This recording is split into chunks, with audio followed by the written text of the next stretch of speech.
రోజు దేవుని వాగ్దానం 1 యోహాను 4వ అధ్యాయం 9వ వచనం. మనము ఆయన ద్వారా జీవించినట్లు దేవుడు తన అద్వితీయ కుమారుని లోకములోనికి పంపెను. నా ప్రియ సహోదరి సహోదరులారా, దేవుడి రోజు మీతో అద్భుతమైన వాగ్దానాన్ని తెలియజేస్తున్నాడు.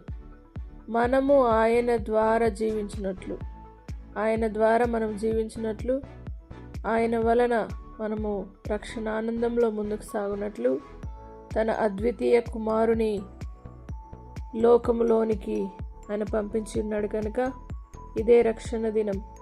ఆయన ద్వారా మీరు జీవించుటకు, ఆయన ద్వారా నడిపించబడుటకు, ఆయన ద్వారా ఆ అద్వితీయ కుమారుణ్ణి మనం కలిగి ఉన్నాం. కనుక ఆ కుమారుని యందు, ఆ రక్షకుని యందు విశ్వసించి నేడే రక్షణ పొంది ఆయన సన్నిధిలో ముందుకు సాగుదుము గాక. ప్రార్థన. పరిశుద్ధుడా, నమ్మదగిన దేవా, నీ వాగ్దానము గొప్పది. నీ వాక్కు ద్వారా సెలవిచ్చిన ప్రతి మాటను బట్టి నీ కృతజ్ఞతాస్తుతులు. దేవా, మీ ద్వారా మేము జీవించినట్లు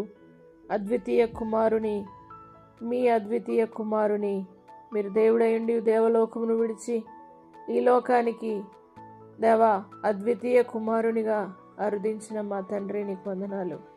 అద్వితీయ కుమారుని ఈ లోకానికి పంపిన దేవానికి వందనాలు.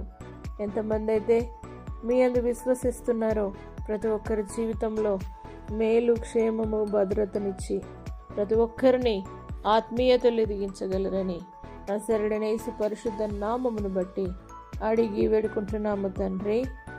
ఆమేన్. దేవుడు మిమ్మను దీవించునుగాక. ఆమేన్.